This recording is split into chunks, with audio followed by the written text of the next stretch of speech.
안녕하세요, 오늘입니다. 이번 영상에서는 제 일생일대에 암울했던 시기였던 폭식 증상이 있었던 때에 대해서 말씀드려보려고 해요. 근데 저는 진단을 받았던 건 아니었기 때문에 폭식증이라는 말보다는 증상이라는 단어를 쓰도록 할게요. 일단 이 영상을 클릭하셨다면 폭식에 대한 고민이 있으실 거라고 생각이 돼요. 그래서 제가 왜 그런 증상을 겪게 됐는지, 또 어떤 증상이었는지, 어떻게 고쳤고 그 후에 달라진 점은 무엇인지에 대해서 얘기해 보면서 고민이 있으신 분들에게 희망을 드리고 싶어요. 분명히 고칠 수 있고 다시 웃을 날이 올 거라는 그런 마음으로 이번 영상을 시작해 보도록 하겠습니다. 저에게 폭식 증상이 있었던 건 5년 전이에요. 그때 저한테 왜 그런 증상이 왔는지를 생각해 보면 먼저 그 직전에 극심한 다이어트를 했었어요. 어떤 계기가 있었고 날씬해지고 싶다는 욕심으로 거의 한 달 동안 사과 하나랑 두부 반모를 먹으면서 1시간 반 정도의 강도 높은 운동을 계속 했었거든요. 그리고 그때 또 하고 있던 일이 있어서 너무너무 힘들면 견과류 한 줌을 먹으면서 버텼어요. 그러다 보니까 이렇게 억제됐던 식욕이 어마어마하게 있었던 것 같아요. 그리고 또 다른 이유는 사실 저한테 음식을 몰아서 먹는 습관이 배인 지가 오래됐었어요. 중학교 때부터였던 것 같은데 저는 월요일에 가장 통통하고 금요일에 가장 날씬했거든요.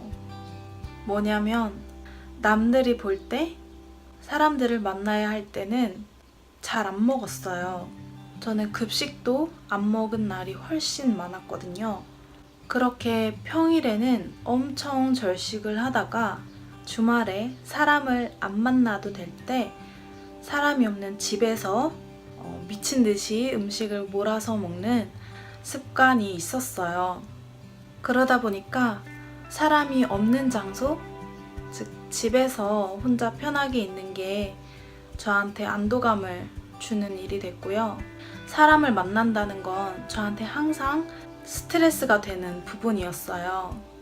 그래서 아까 처음에 말씀드렸던 그 다이어트를 했던 계기가 지나면서 조금이라도 집에서 쉬는 시간이 있었다면 또 어떻게 됐을지 모르겠어요. 근데 그때 바로 다음 일이 이어지면서 하루도 쉬지 못하고 계속 사람들을 만나야 하는 스트레스 상황에 놓이게 된 거예요. 그래서 처음에는 그 스트레스를 푸는 방법으로 음식을 많이 먹기 시작했던 것 같아요. 저의 폭식 증상은 4개월 정도 지속이 됐었는데 어느 정도 시간이 지난 후에는 더 이상 스트레스 해소의 목적이 아니었어요. 어느 순간에는 스스로를 학대하고 있다는, 자해한다는 생각이 들 정도였거든요. 저는 과식과 폭식은 분명히 다르다고 생각하는데 양으로 치자면 아이스크림 5개 정도? 투게더 한 통 정도를 혼자서 먹는 거는 과식인 것 같아요. 저는 폭식 증상이 있었을 때 앉은 자리에서 아이스크림 15개에서 20개 정도를 먹었고 아마 더 있었다면 더 먹었을 수도 있어요.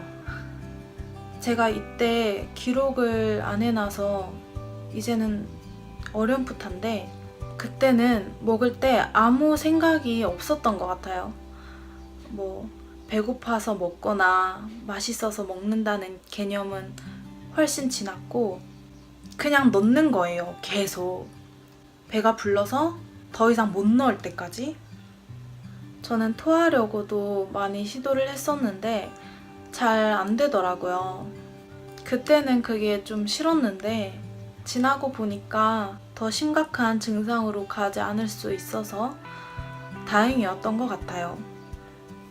폭식을 하고 나면 그 다음날에 누가 막 때린 것처럼 온몸이 다 아프더라고요.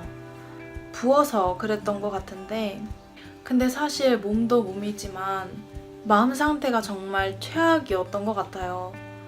우울한 생각을 많이 하다 보니까 극단적이고 안 좋은 생각들도 했었거든요. 자살 예방 센터에도 전화해보고 또 그때 정신과 진료를 너무 받고 싶었는데 금전적으로나 상황적으로 그럴 여유가 되지 못했고 또 막상 갈 용기도 부족했었던 것 같아요. 근데 도저히 가만히 있을 순 없어서 찾아보다가 그때 했던 게 이건데 마인드 프리즘에서 하는 내 마음 보고서라는 게 있더라고요. 이거는 문제 해결이라기보다는 나라는 사람이 어떤 사람이고 이런 문제가 있는 것 같다라는 것을 알려주는 게 더 크더라고요. 근데 저는 그때 저나 저의 문제점을 모르는 상황은 아니었기 때문에 크게 도움을 받지는 못했는데 어쨌든 뭐 이런 것도 했었고요. 저한테 가장 크게 기억에 남는 폭식 일화 중에 하나는 그때가 교양 수업 중이었는데 갑자기 초콜릿이 너무 먹고 싶은 거예요.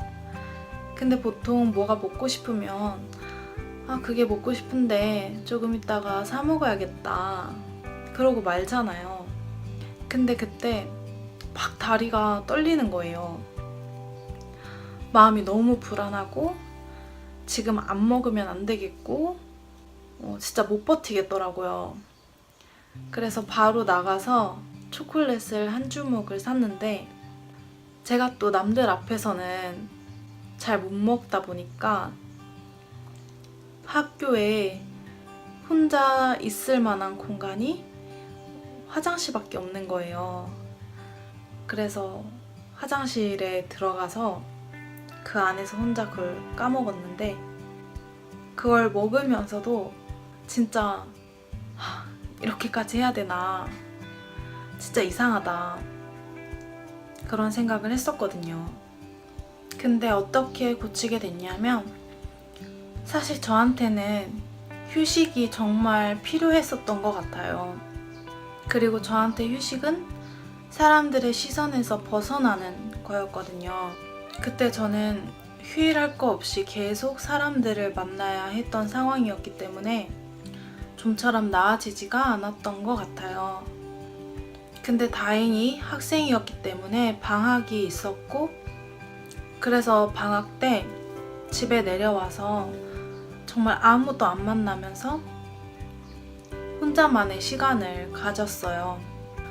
그리고 또 하나는 제가 과식 때도 그렇고 몇 번 말씀드렸던 것 같은데 나는 언제든지 먹을 수 있어 라는 생각이 저한텐 정말 중요했어요.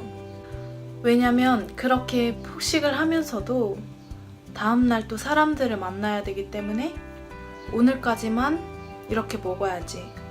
내일부터는 정말 식단 관리를 해야 돼 라고 생각을 했었거든요. 근데 방학을 하고 집에 올 때쯤에는 어차피 사람들을 안 만나도 되니까 다이어트고 뭐고 이 증상부터 고치자라는 생각이 강했어요. 배가 불러도 멈출 수 없는 것부터 고치자라고 해서 그때 어디 인터넷에 과식을 고치는 방법으로 언제든지 먹을 수 있다고 생각하고 그렇게 하라라는 말이 있었던 것 같아요. 그래서 그래 이렇게 한번 해보자 라고 생각을 해서 실제로 그렇게 했더니 점점 나아지게 되더라고요. 근데 이 과정에서 분명히 살은 더 쪘어요. 제가 폭식 증상이 있기 전에 14kg 정도를 감량했었고 폭식을 하면서 10kg가 늘고 폭식을 고치는 과정에서 7kg가 더 쪘었거든요. 근데 이 7kg는 폭식을 고치고 나니까 자연스럽게 몇 개월 안에 다시 뺄 수 있었고요. 어쨌든 전 이렇게 충분히 휴식도 가지고 낫기 위해서 집중하면서 무사히 나아질 수 있었는데, 그 후에 달라진 점은 저는 정말 힘들었거든요. 폭식을 했을 때. 그러다 보니까 확실히 다시 폭식을 하게 되진 않는 것 같아요. 조금 비슷했던 게 이제 PT를 하면서 치팅데이를 가졌을 때 좀 그런 비슷한 증상이 있었는데, 분명히 PT가 끝나고 나서 폭식으로 이어질 수 있는 상황이었는데도 불구하고 제가 그때 너무 괴로웠다는 거를 온몸으로 인지를 하고 있으니까 다시 그 이전처럼 되지는 않더라고요. 그리고 또 알게 된 거는 정말 인생이라는 게 알 수가 없구나. 이래서 세상이 살아볼만 하다는 거구나 라는 걸 알았는데, 그 시기에는 정말 우울하고 다시는 웃을 일이 없을 것 같고 그랬거든요. 근데 한 3년 정도가 지나고 나서 어느 날 제가 예능을 보다가 크게 웃는데 순간 그때의 생각이 확 나는 거예요. 아, 내가 그때 그렇게 어두운 생각을 했고 다시는 웃지 못할 거라고 생각을 했는데 이렇게 또 웃고 있구나. 살다 보면 웃을 날이 온다는 게 정말이구나. 내가 앞으로 또 어떤 힘든 일을 겪더라도 그 순간이 내 인생의 전부인 양 생각하면 안 되겠구나. 그런 교훈들을 조금이나마 배울 수 있었던 것 같아요.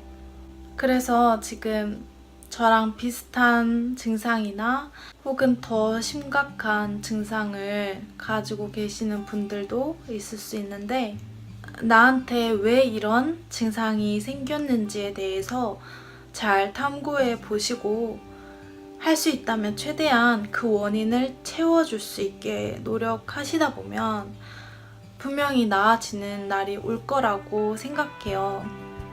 그래서 여러분들도 어느 날 저처럼 크게 한바탕 웃다가 아, 내가 예전엔 그랬었는데 하고 생각하는 날이 올 수 있을 거라고 믿습니다. 분명히 나아지실 수 있을 거예요. 그럼 저는 또 다음 영상으로 찾아뵙겠습니다. 저의 다음 영상이 궁금하시다면 구독을 꾹 눌러주시고요. 이번 영상이 도움이 되셨다면 좋아요도 눌러주세요. 그럼 오늘도 행복하세요.